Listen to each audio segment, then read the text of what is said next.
Galera, mais uma vez eu, Alexandre Magalhães, na resenha com Magalhães, para falar dos times do futebol brasileiro e dos campeonatos que estão em curso. Brasileirão 2024, 32ª rodada. Rodada que está sendo picotada, né? Joga sexta, sábado, domingo nada de jogo, porque foi a primeira partida da final da Copa do Brasil entre Flamengo e Atlético Mineiro aqui no Maracanã. O Flamengo está na frente por 3-1. E nesta segunda-feira tivemos um clássico, o clássico paulista, o derby. Corinthians e Palmeiras se enfrentaram. O Corinthians querendo espantar de vez qualquer perigo de rebaixamento deixa eu descer aqui um pouquinho mais para não ficar minha cabeça do lado de fora. E o Palmeiras não querendo deixar o Botafogo descolar. Botafogo, finalista da Libertadores, junto com o Atlético Mineiro. Se enfrentaram e deu timão. O jogo era mano de campo do Corinthians e deu timão 2-0, muita reclamação da torcida do Palmeiras. Tivemos no final do jogo até um certo olé, né, do Corinthians, da torcida do Corinthians em cima do Palmeiras, e um resultado que ajudou demais o Corinthians, atrapalhou a pretensão de alguns times, como por exemplo do Fluminense. E o Palmeiras, dependendo do que aconteça no jogo Botafogo e Vasco, olha, não é que terminou, mas ficar 6 pontos atrás do Botafogo, faltando 5 jogos, cara, eu não consigo ver o Botafogo perdendo esses pontos pro Palmeiras encostar. Se o Botafogo ganhar, olha, sinceramente, acho muito difícil o Palmeiras conseguir reverter e não deixar o Botafogo ser campeão. Então, placar do jogo: Corinthians 2, Palmeiras 0. Placar justo? Sim, placar justo. Os times com formato, pensamentos, ideias diferentes, mas dentro do que foi planejado, o Corinthians realmente foi melhor. Não estou falando que foi um jogão, que o Corinthians, se jogasse assim o tempo inteiro, seria campeão. Não seria. Mas foi uma opção de jogo para o momento do Corinthians. Uma opção de jogo para o momento do Corinthians. Então, justo, mas cada jogo é uma realidade, é uma história. Então, 2-0 Corinthians, é sobre isso que a gente vai falar, sobre a classificação. Então eu peço a você, meu amigo torcedor do Timão, meu amigo torcedor do Porco, eu peço que você curta, compartilhe, inscreva-se no canal, dê o seu like, ative a notificação, coloque seus comentários, entre no nosso WhatsApp, que está aqui embaixo na descrição do canal. Você vai lá do seu nome, o time que você torce, que eu coloco você no grupo do seu time. Só para lembrar, é para falar de futebol, não é para falar de política e nem de religião. E se você quiser ajudar o canal a crescer, você pode ajudar através do Pix, que é o número do nosso WhatsApp. Você pode ajudar através do Superchat, quando estiver fazendo live, e você pode ajudar através do clube de membro do canal Resenha com Magalhães, aqui embaixo de azul. E agora você pode ajudar através do Valeu, que é de coração que cifrão, que está do lado compartilhar. Mais uma coisa, não deixe de se inscrever no canal, que mais da metade da galera que acompanha o canal não é inscrito. Então dá essa moral pro canal, inscreva-se no canal. Vamos aqui para a classificação. Bom, com esta derrota, o Palmeiras permanece com 61 pontos. O problema todo, o Fortaleza ganhou, tá ali com 60 pontos, não passa. O Flamengo ainda vai joga contra o Cruzeiro, provavelmente o Flamengo vai jogar com o time todo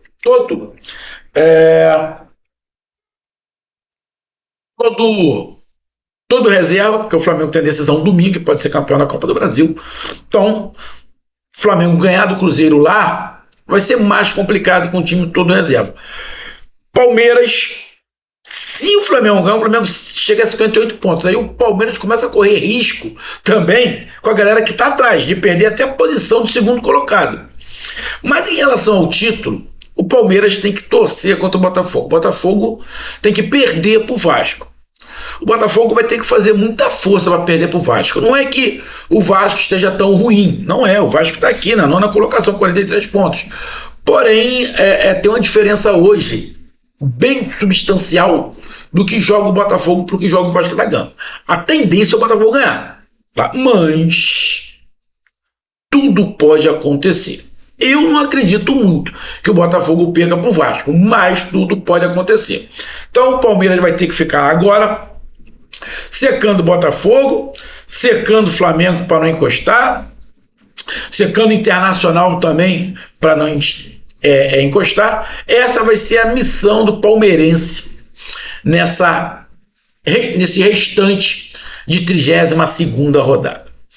E o Corinthians com essa vitória foi para 38 pontos.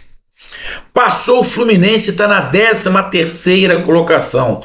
Abre 4 pontos em relação ao primeiro time que está na zona de abaixamento. Só que esse time é o Atlético Paranaense, que tem um jogo a menos.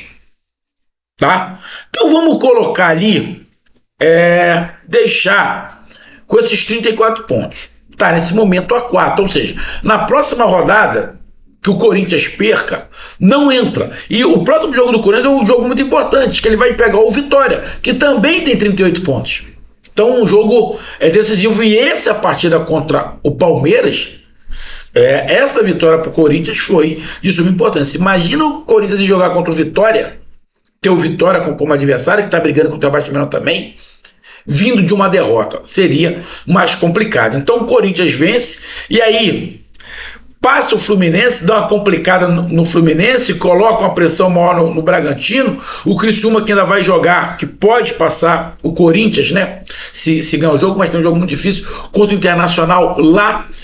Então, essa vitória do Corinthians foi excepcional para as pretensões do Corinthians permanecer na Série A.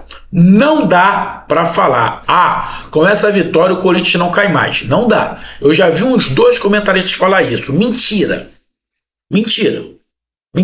Vamos lá. Se o Atlético Paranaense ganha do Atlético Mineiro quando jogar, vai a 37. Encosta ali no Corinthians também. E aí o Corinthians vai ficar a 3 pontos do abaixamento, que vai ser o Bragantino. 3 pontos é uma rodada. Então, irmão, o Corinthians ainda não está salvo, não. Se papar, o Corinthians não cai mais. Não está salvo, não. Magalhães, mas pelo futebol que o Corinthians jogou, o Corinthians está salvo. Irmão, o Corinthians está jogando de acordo com o adversário. Aí, se você pegar o que foi o jogo se resume em uma palavra: eficiência. O Corinthians foi eficiente. Mas nem sempre vai ser assim. O Corinthians jogou contra o Flamengo com um jogador a mais praticamente o tempo inteiro e não conseguiu fazer gol no Flamengo. Então, devagar com andou, mas é óbvio, a vitória do Corinthians foi gigantesca. E o Palmeiras, na próxima rodada, o Palmeiras pega o Grêmio em casa, dia 8/11, na sexta-feira. E o Corinthians, como eu falei, joga contra o Vitória lá no Barradão. Se o Corinthians fosse com a derrota para pegar o Vitória lá, o Corinthians teria que jogar completamente diferente. Agora, com 38 pontos igual o Vitória, o Corinthians pode até negociar esse empate. Mas não é possível. O Corinthians vai jogar contra o Corinthians só não pode cometer o erro que o Fluminense cometeu de desdenhar o Vitória. A torcida do Fluminense desdenhou, os canais que cobram o Fluminense desdenharam do Vitória. O que aconteceu? Vitória gol do Fluminense. O Atlético Paranaense, os canais do Atlético Paranaense desdenharam do Vitória, a torcida falou ganhar do Vitória é obrigação, ganhar o Vitória. O Atlético Paranaense perdeu em casa para o Vitória. O Corinthians não pode cair nesse erro de desdenhar do Vitória. E vamos lá, só para mim pegar rapidamente aqui, o Vitória nos últimos 5 jogos só perdeu 1. Tá igual o Corinthians. Nos últimos 4 jogos o Vitória ganhou 3, empatou 1. Igual o Corinthians. Então não dá para desmerecer o rubro-negro baiano. Beleza? Então vamos aqui pro jogo. Se você pegar os números, amigo torcedor, você vai entender por que eu falei que a palavra para resumir esse jogo foi eficiência. O Corinthians deu 6 chutes, 4 em direção ao gol, 2 entraram, 50%. O Palmeiras deu 17 chutes, apenas 4 em direção ao gol, igual o Corinthians. O Corinthians deu 6 e 4 em direção ao gol. Mais de 50% dos chutes do Corinthians foram em direção ao gol. Ou seja, 4. 50% é 3. 4 é mais de 50%.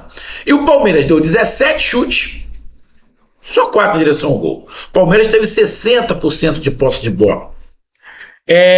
Precisão nos passes. Os dois times erraram muitos passes. Os dois times ficaram abaixo de 80%. Por isso que o Palmeiras também não conseguiu jogar. Errou muito passe.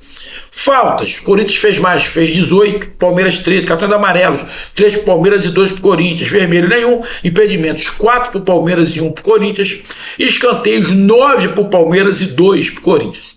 Se você pegar os números, quase todos os números são a favor do Palmeiras, mas um dos principais números, ou o principal número, é a favor do Corinthians. Qual é? Chute em direção ao gol. 4 e 2 entraram. E como é que foi? Contra-ataque. Palmeiras começou muito bem, dominando, indo para cima, criando.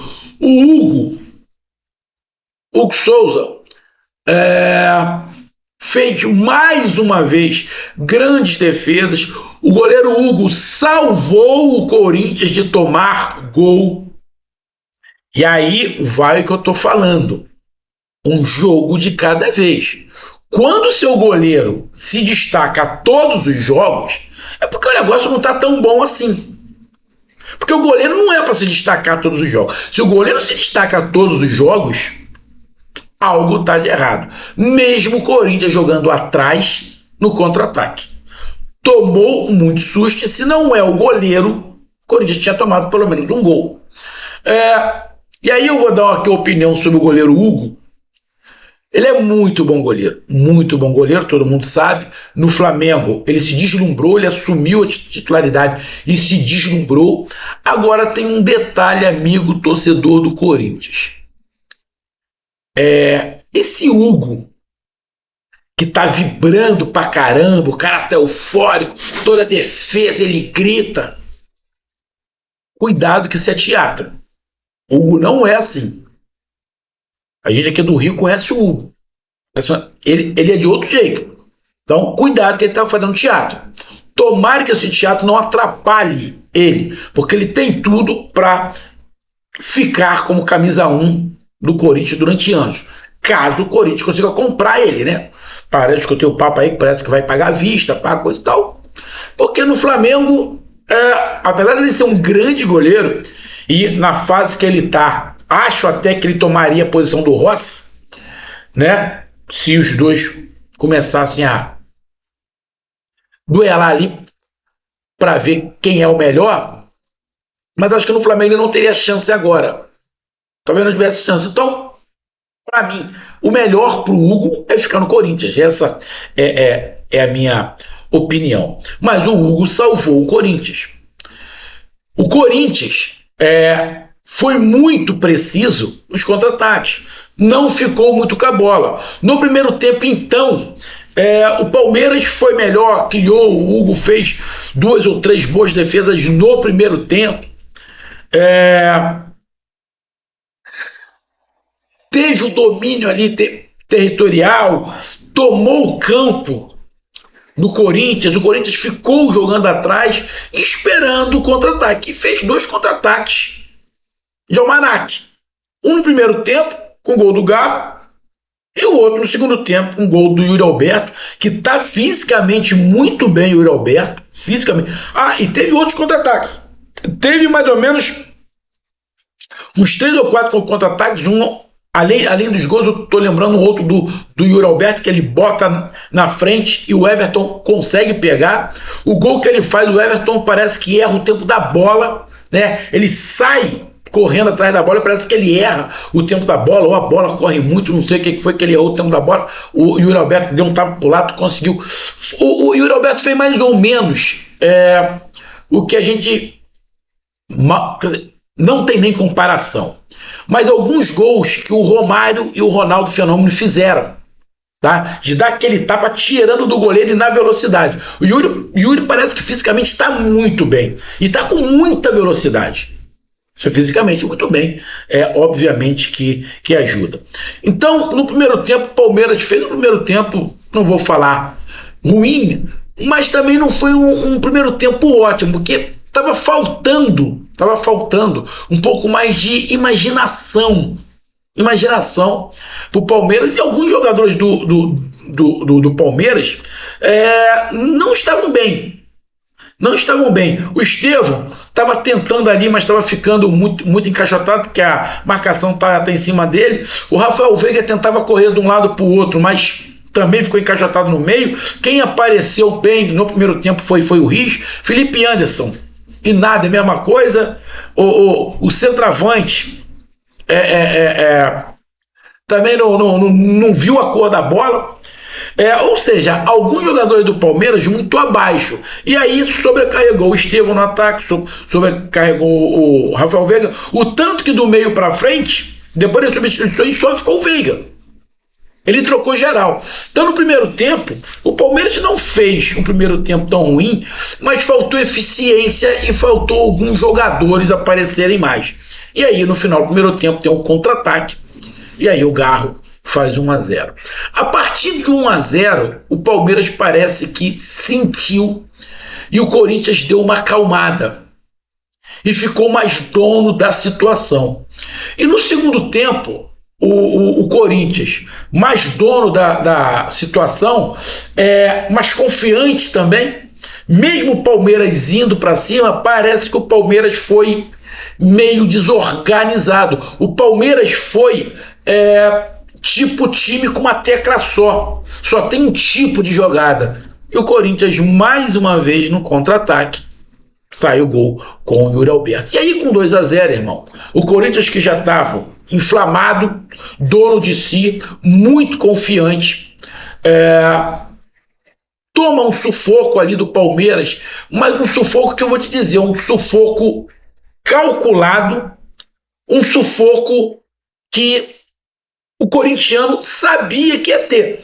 Palmeiras criou algumas boas oportunidades, o Hugo fez 2 ou 3 grandes defesas que salvaram o Corinthians de tomar um gol. Teve um lance que o Hugo não podia fazer nada, ela foi para fora. O Palmeiras criou algumas boas oportunidades, mas faltou eficiência. Então, quando eu falei que o Corinthians mereceu, eu estou dizendo que o Corinthians mereceu por quê? Porque o Corinthians foi eficiente dentro do seu planejamento. E dentro do planejamento do Palmeiras, faltou alguns jogadores muito abaixo.